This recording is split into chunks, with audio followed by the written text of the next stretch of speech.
دو ریکویسٹیں کی. عذاب کی جگہ میں سے اس نے جا کر جب وہاں پر پہنچا تو اس نے دو ریکویسٹیں کی. اے باپ ابراہیم، لازر کو بھیج، اپنی انگلی کا سیرا بگوئے، پانی میں سے بگوئے اور میری زبان کو کیا کرے؟ تر کرے. یہ اجازت بھی نہیں ملی. سپوز فار ایگزامپل اگر وہ پانی میں اپنے انگلی کو ڈپ کرتا، اس تک جانے تک وہ اس کی زبان کو کوئی فائدہ ہوتا؟ ہرگز نہ فائدہ ہوتا. اتنا پیدا بھی نہیں ہوگا، اتنی کنسیشن بھی نہیں ملے گی. ضروری ہے جان لیں ہم، یہ اس کی پہلی درخواست تھی. اس کے بعد اس نے ایک اور درخواست بھی کی ہے. ایسا نہ ہو باپ ابراہیم، کسی کو بھیج، میرے بھائیوں کے پاس بھیج. اے میرے بھائیوں، جتنے ابھی حیات ہیں، جتنے ابھی کلام سن سکتے ہیں، جتنے ابھی اس زمین پر زندہ ہیں، جن کے پاس گھر گھر جا کر خدا کے کلام خادم کلام سناتے ہیں، سن لیں. امیر شخص جب عذاب میں چلا گیا تب کہتا ہے اے باپ ابراہیم، کسی کو بھیج. ایسا نہ ہو کہ میرے بھائی بھی اس جگہ پر آ جائیں. اب وہ چاہتا ہے ایسا نہ ہو کہ میرے بھائی اس جگہ پر آ جائیں. وہ نہیں چاہتا کہ میرے بھائی اس جگہ پر آئیں. اس نے سارا نظارہ چیک کر لیا، یہ تو سزا برداشت سے باہر ہے. اب وہ ریکویسٹ کر رہا ہے، اب وہ منت کر رہا ہے، اب وہ فریاد کر رہا ہے، لیکن ایسا نہیں ہو سکتا. دو درخواستیں کی، دونوں کی دونوں ریجیکٹ کر دی گئیں. پانی کا اپنی انگلی پانی میں بگوئے اور میری زبان کو ترے. ریجیکٹڈ. دوسرے کہ کسی کو میرے بھائیوں کے پاس بھیج دے. ایسا لگتا ہے اس کے بھائی بھی ایمانداری کی زندگی، راستہ بازی کی زندگی نہیں گزار رہے تھے. اب اس کو خطرہ پڑ گیا، میں تو عذاب کی جگہ پر آ گیا ہوں، ایسا نہ ہو کہ میرے بھائی بھی اس جگہ پر آ جائیں. کیوں بھائیوں، کیا خیال ہے؟ اگر آپ کا کریکٹر ٹھیک نہیں ہے، یسوع مسیح کے بغیر زندگی گزار رہے ہیں، سن لیں، سمجھ لیں. اگر آپ راست باز ہیں، شکر گزاری کی بات ہے. پھر آپ کا فرض بنتا ہے کلام کو سننے کے بعد دوسروں کے ساتھ شیئر کریں. جن کا کریکٹر ٹھیک نہیں ہو سکتا، آپ کے گواہی دینے کے سبب سے کوئی شخص راست باز بن جائے، کوئی شخص توبہ کر لے، کوئی شخص کسی کی زندگی میں خداوند کا ڈر خوف آ جائے، بدی سے دور رہنا شروع کر دے، یسوع مسیح کو اپنا شخصی نجات دہندہ قبول کر لے، صرف آپ کی گواہی دینے کے سبب سے. بہت دفعہ ہم خاموش رہتے ہیں اور گواہی نہیں دیتے. گواہی دیں. بہت سارے بھائی جو بچ سکتے ہیں وہ بچ سکتے ہیں آپ کے گواہی دینے کے سبب سے. وہ عذاب کی جگہ پر نہیں جائیں گے. اگر ہم خاموش رہیں گے تو ہم سزا پائیں گے. اگر ہم خاموش رہیں گے، نہیں بتائیں گے، تو بہت سارے لوگوں کی باز پرست ہے وہ ہم سے کی جائے گی. اے میرے بھائیوں، اے میری بہنوں، اے میری بیٹیوں، اے میرے بزرگوں، میں ان بچوں سے بھی مخاطب ہوں جو اچھے اور برے کو سمجھتے ہیں. یہ کلام ہم سب کے لیے ہم نے غور کرنا ہے. عدالتی نظام بہت جلد شروع ہونے والا ہے. کسی کو کنسیشن نہیں ملے گی. اس عدالت میں کوئی وکیل نہیں ہوگا. اس عدالت میں دلائل نہیں دیے جائیں گے. کیا ہوگا پھر؟ سنایا جائے گا تو فیصلہ سنایا جائے گا. سننا پڑے گا فیصلہ. آپ کا ایمال نامہ آپ کے ہاتھ میں دے دیا جائے گا جو آپ کو مجرم ٹھہرائے گا. ابھی وقت ہے، ہمارے پاس وقت ہے، ہمارے پاس موقع ہے. ہم اچھی زندگی گزار سکتے ہیں. ہم باپ کو پسند آ سکتے ہیں اگر ہم اس کے بیٹے کی عزت کریں گے، اگر ہم بیٹے کا حکم مانیں گے، اگر ہم بیٹے کی مرضی کو اس زمین پر پورا کریں گے. اس کوشش میں لگ جائیں. خدا کے لوگوں کی عزت کریں، خدا کے لوگوں کو پکڑیں، ان کو کہیں مہربانی کر کے مجھے ٹائم دیں، مہربانی کر کے مجھے سچائی کے متعلق بتائیں، مہربانی کر کے مجھے عدالتی نظام سمجھائیں، میں اس کو سمجھنا چاہتا ہوں، میں کلام کے مطابق زندگی گزارنا چاہتا ہوں۔ وہ آپ کی ضرور رہنمائی کریں گے۔ اگر آپ نہ سمجھے اس کلام کو سننے کے بعد تو پھر وقت بہت مشکل وقت شروع ہونے والا ہے، بہت مشکل وقت۔ تکلیفیں، مصیبتیں اس قدر زیادہ ہوں گی کہ نہ اس پہلے دنیا کے شروع سے آج تک آپ نے دیکھی ہوگی، سنی ہوگی۔ یہ تو ناقابل برداشت سزا ہوگی۔ میری درخواست ہے، میری منت ہے آپ کے سامنے، پولس رسول نے تو یہاں تک اپنے خط میں کہا گویا خدا ہمارے وسیلہ سے منت کرتا ہے۔ خدا کیوں منت کرتا ہے ہمارے وسیلہ سے؟ اس کو پتہ ہے ہم اس کی مخلوق ہیں، ہم اس کے بیٹے اور بیٹیاں ہیں۔ ابھی بہت سارے بیٹے اور بیٹے تو ہیں، مگر کیا ہے؟ نافرمانوں کو کہا جائے گا ان کو وہاں پر پھینک دو، یہاں رونا اور دانتوں کا پیسنا ہے۔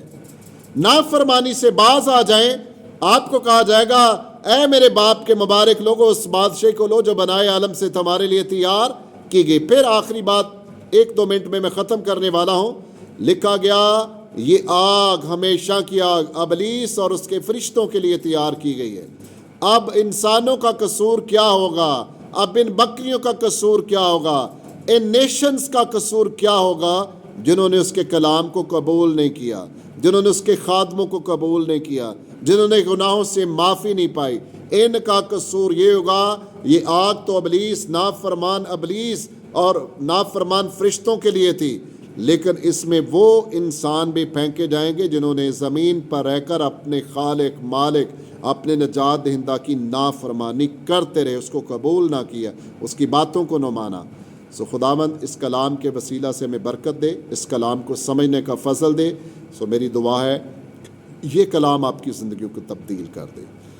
ایک چھوٹی سی درخواست کرنے لگا ہوں۔ درخواست یہ ہے، اگر کوئی میرا بھائی، اگر کوئی میری بہن، اگر کوئی میرا بزرگ، اگر کوئی نوجوان بیٹا اس کلام کو سننے کے بعد بدل جائے، بحال ہو جائے، توبہ کر لے، کمنٹس میں مجھے وہ ضرور بتائے۔ God bless you all.